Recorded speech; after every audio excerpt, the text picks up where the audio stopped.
Good evening, visitors. Welcome to the Australian War Memorial's last post ceremony. My name is Troy Clayton, and joining us today from the Royal Australian Air Force is Air Commodore Paul Dighton. 2026 marks 125 years of dedicated service by the Australian Army and its predecessors. Today we remember and pay tribute to Lance Sergeant Max, Kenneth, Dick, Arkell. We welcome the veterans who have served, those that are still serving, and the families that love and support them. The live stream of this ceremony is made possible by the Return and Services League of Australia and the RSL and Services Clubs Association. We welcome members who are watching the broadcast of this ceremony across Australia. During this evening's ceremony, wreaths will be laid at the base of the Pool of Reflection by visitors to the memorial. If you're able, please stand and join in singing the National Anthem.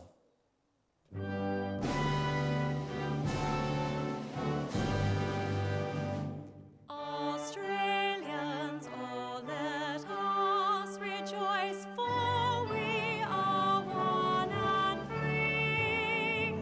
We've golden soil and wealth for toil. Our home is got by sea. Our land abounds in nature's gifts of beauty, rich and rare. In history's page, let every stage advance Australia fair. In joyful strains, then let us sing, advance Australia fair. Thank you. If you're able, you may be seated. The Australian War Memorial was the vision of Charles Bean, Australia's First World War official historian. Bean landed with the Australian troops on Gallipoli and stayed with them at the front through to the end of the war. The idea of this national memorial and museum came to him at Pozières, France, in the depths of the bloody fighting of 1916. Bean's idea was that this would be a place where families and friends could mourn their loved ones buried in faraway places. It would also be a place that could help all Australians understand what these men and women had endured and what they had done for us. Bean's vision, to which we remain true, is best expressed as inscribed in the entrance to the memorial's galleries. Here is their spirit, in the heart of the land they loved, and here we guard the record which they themselves made. Tonight, we'll read the story behind just one of those on the Roll of Honour, which lists the names of more than 103,000 men and women who have given their lives for us in war and on operations for more than a century. But first, we present a lament, Flowers of the Forest. Wreaths or floral tributes will now be laid at the base of the Pool of Reflection.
Today we remember and pay tribute to Lance Sergeant Max Kenneth Dick Arkell.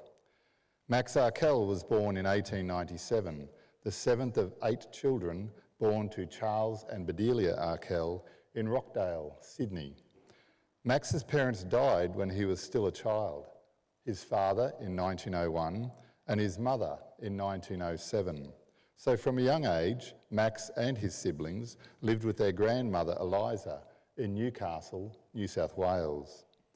Max attended school at Cooks Hill, trained as a stenographer, and later worked as a clerk at the Hunter District Water and Sewerage Board.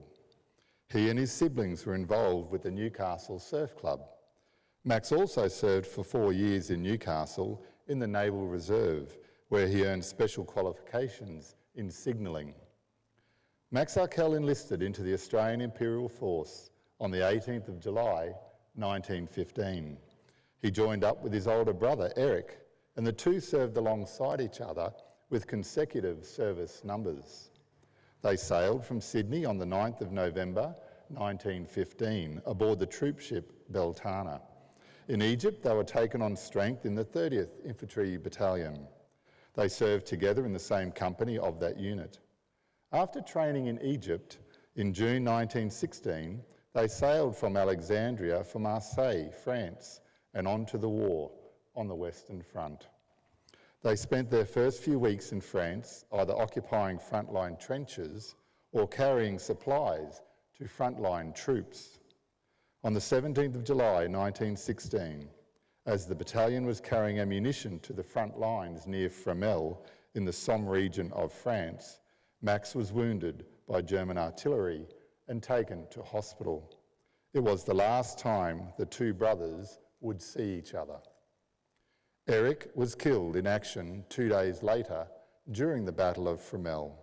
Max returned to duty with his battalion less than a week later. In late November to December 1916, while his unit was serving in the Somme region, Max Arkell spent 4 consecutive nights carrying messages to different parts of the front line. On 3 occasions, he carried messages while under heavy enemy artillery fire. His role was crucial because telephone lines had been severed by enemy activity, and he was later mentioned in dispatches for his actions. Throughout his service, Arkell showed himself to be a reliable soldier, and he was promoted on several occasions, eventually reaching the rank of Lance Sergeant. In July 1917, he was transferred out of his unit, the 30th Battalion, and sent to England for further training, including at the bomb school in Lyndhurst, Hampshire. He eventually qualified as an instructor, first class. In March 1918, he rejoined the 30th Battalion while it was behind the lines in Belgium. A week later, he entered the frontline trenches once again, this time in the Messines area, where his battalion participated in raiding parties on German lines and worked on improving trench systems. Conditions in the muddy trenches were dangerous and also a breeding ground for disease. At the end of March 1918, Max Arkell was hospitalised with an illness of unknown origin, and he did not rejoin his unit for nearly 2 months. A month later, he was hospitalised once again, this time with a sprained ankle sustained while serving in the trenches at Morlancourt near Amiens in northern France. On the day he returned to the front lines near Morlancourt in July 1918, his unit came under heavy German high explosive and gas artillery fire. On the night of the 26th to the 27th of August 1918, Max Arkell and the 30th Battalion moved into the frontline trenches east of Amiens. They soon received orders to take a series of German trenches near the village of Foucault. C and D companies of the battalion led the attack, while Max's B company operated to the rear. The attack was a success, but the unit suffered heavy casualties in the face of German artillery and machine gun fire. German artillery fire was particularly disruptive to Australian communications, and runners were needed to be used instead of telephones. Arkell, who had previously distinguished himself as a communications runner, was probably used in this capacity during the battle. On the 27th of August 1918, he was admitted to a field ambulance suffering from shrapnel wounds. He died the following day. He was 20 years old. Max Arkell is buried at the Dow Communal Cemetery Extension, where 1,231 Commonwealth servicemen of the First World War are buried or commemorated. Lance Sergeant Max Kenneth Dick Arkell is listed on the Roll of Honour to my right, among almost 62,000 Australians who died while serving in the First World War. His photograph is displayed today beside the pool of reflection. This is but one of the many stories of service and sacrifice told here at the Australian War Memorial.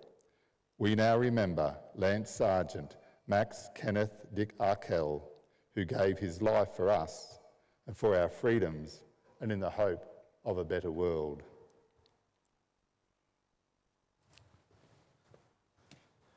Please stand for the reading of the Ode and the sounding of the last post.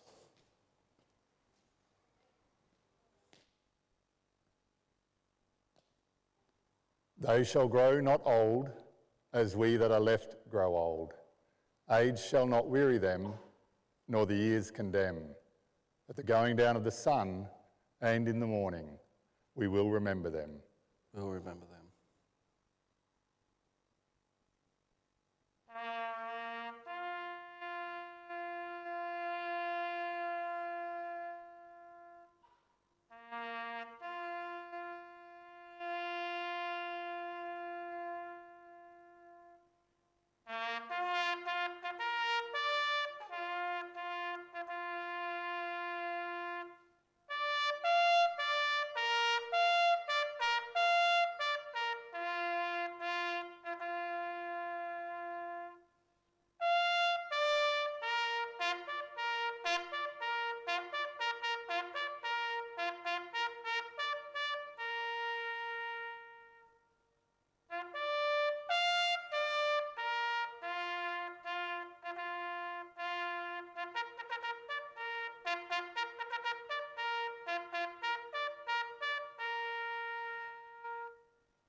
Lest we forget.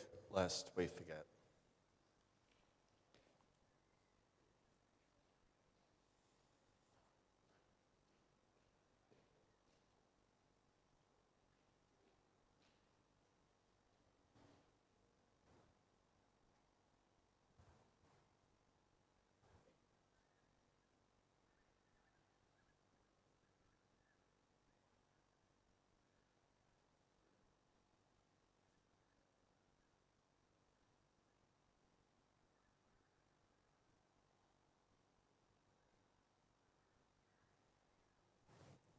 We leave you this evening with the words of the memorial's founder, Charles Bean. Many a man lying out there at Pozières or in the low scrub of Gallipoli, with his poor, tired senses barely working through the fever of his brain, has thought in his last moments, well, it's over. But in Australia, they will be proud of this. Ladies and gentlemen, girls and boys, that concludes the last post ceremony. On behalf of the director, staff and volunteers, thank you for visiting the Australian War Memorial today. We wish you all a very pleasant evening. Thank you.